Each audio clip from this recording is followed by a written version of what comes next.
오늘 하루도 말씀으로 시작해요. 데일리 큐티 나눔 데큐나.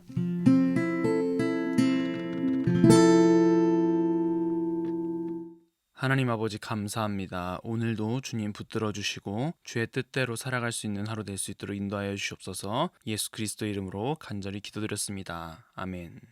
형제들아, 하나님께서 마게도냐 교회들에게 주신 은혜를 우리가 너희에게 알리노니 환난의 많은 시련 가운데서 그들의 넘치는 기쁨과 극심한 가난이 그들의 풍성한 연보를 넘치도록 하게 하였느니라.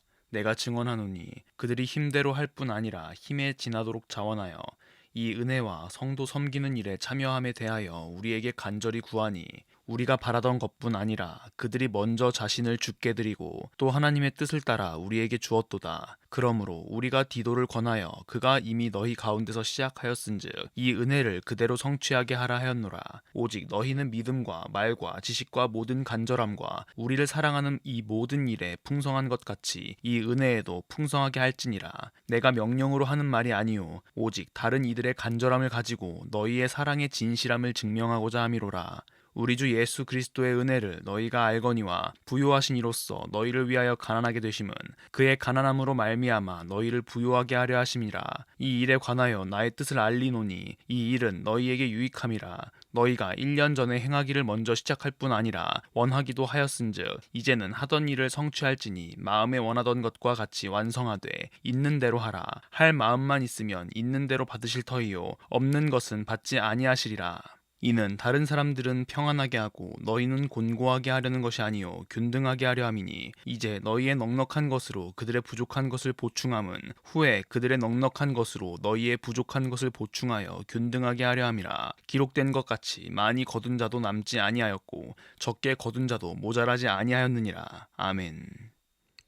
어제 본문에서 고린도 교인들의 회심에 대한 이야기를 들었던 바울은 매우 기뻐하고 위로를 받았습니다. 이제 바울은 마게도냐 교회들의 모습들을 고린도 교인들에게 이야기해 줌으로써 연보에 대한 권면을 시작합니다. 클라우디우스 황제의 통치 기간 중에 기근으로 인하여 유대교회가 심한 어려움 가운데 있었습니다. 그래서 안디옥의 큰 이방인 교회는 빠르게 바나바와 바울을 파송했던 것인데요. 바울은 이때 갈라디아 교회에게 도움을 요청했습니다. 고린도전서 16장을 보면 이 소식을 들었던 고린도 교인들이 자발적으로 이 일에 동참하기를 원했습니다. 고린도 후서가 쓰인 이 시기에 바울은 마게도냐 교회의 어려움 속에서도 성도 섬기는 일에 참여해달라고 간청했던 것이죠. 그렇다면 바울의 이 요청에 마게도냐 교회는 어떻게 반응했을까요? 그것이 오늘 본문의 1, 2절인데요. 형제들아, 하나님께서 마게도냐 교회들에게 주신 은혜를 우리가 너희에게 알리노니 환난의 많은 시련 가운데서 그들의 넘치는 기쁨과 극심한 가난이 그들의 풍성한 연보를 넘치도록 하게 하였느니라. 아멘. 마게도냐 교인들도 역시 큰 환난 가운데 있었지만 넘치는 기쁨으로 풍성하게 넘치도록 연보를 했음을 알 수 있습니다. 심지어 3절에서 증언하길 힘대로 할 뿐 아니라 힘에 지나도록 자원하여 라고 이야기하죠.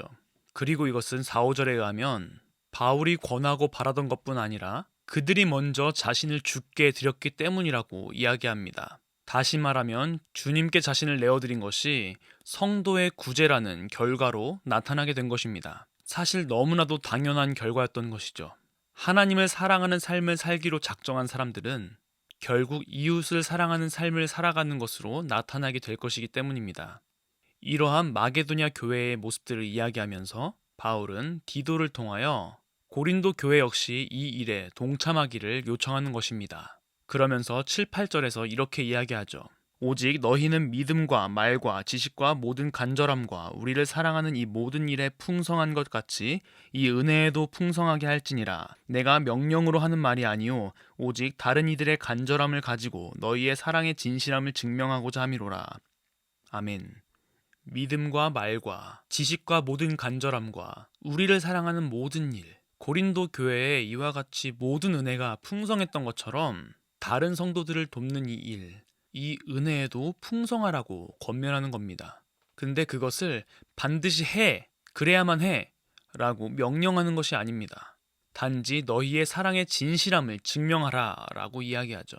이 바울의 권면은 예수 그리스도께서 어떤 율법 교사에게 한 예화를 상기시켜 줍니다.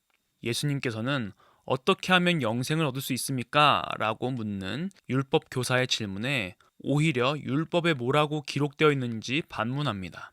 율법 교사는 하나님 사랑과 이웃 사랑입니다. 라고 대답하죠. 그러자 예수님은 맞아. 그렇게 행해. 그러면 살 거야. 라고 대답하십니다. 그러자 율법 교사는 이렇게 묻죠. 그러면 누가 나의 이웃입니까? 예수님이 이때 한 예화를 이야기하십니다. 어떤 사람이 강도를 만났습니다. 옷을 벗기고 때려 거의 죽은 것을 버리고 갔죠. 그 사람이 쓰러져 있는 것을 본 제사장과 레위인은 그냥 지나칩니다. 그런데 어떤 사마리아인이 너무 불쌍하게 여겨서 그 사람을 주막으로 데리고 가서 돌봐줍니다. 다음날 주막 주인에게 돈이 더 들어가면 자기가 다 지불할 테니 이 사람을 돌보아 달라고 부탁하죠. 그리고 예수님께서 이 예화의 끝에 율법 교사에게 이렇게 묻습니다. 누가 강도 만난 자의 이웃이 되겠는가? 율법 교사는 자비를 베푼 자라고 대답합니다. 아무리 겉으로 말씀을 보고 기도하고 예배드리고 찬양 드린다 할지라도 주위에 있는 어려운 사람들에게 손을 내밀지 않는다면 그것은 이웃을 사랑하는 것이 아닙니다. 그러니까 바울은 고린도 교인들에게 사랑의 진실함을 증명하라라고 이야기했던 거예요. 그리고 이러한 사랑의 실천은 예수 그리스도의 본을 통하여 더욱 힘이 실리는 것이죠.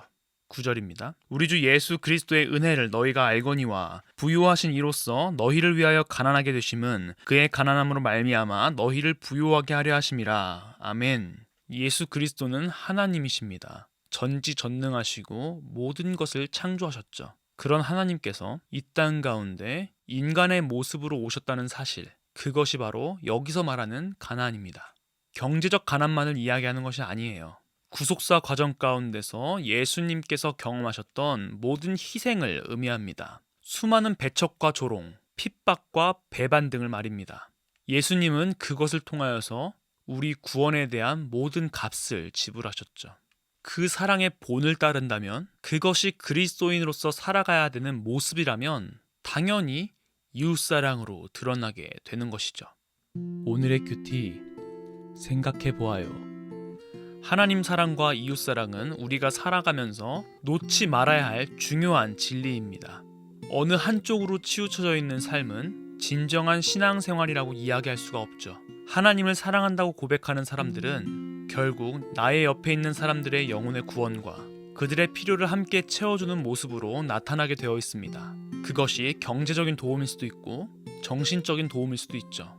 여러분들은 혹시 삶을 살아가면서 여러분들만을 생각하고 그것에만 집중하고 살아가고 있지는 않으십니까? 주변을 돌아보면 여러분들의 손길이 필요한 곳이 많을 것입니다. 그 손을 잡아주는 것이 그리스도인으로서 해야 할 일인 것입니다. 바울은 고린도 교인들에게 마게도냐 교회가 그랬던 것처럼, 그리고 이미 고린도 교인들이 작정했던 것처럼 풍성한 연보를 통하여서 다른 어려운 교회들을 도울 것을 권면합니다. 그리고 이 모습은 예수 그리스도께 우리를 맡겼을 때 자연스럽게 나타나는 삶의 열매임을 우리에게 다시 한번 이야기해주죠.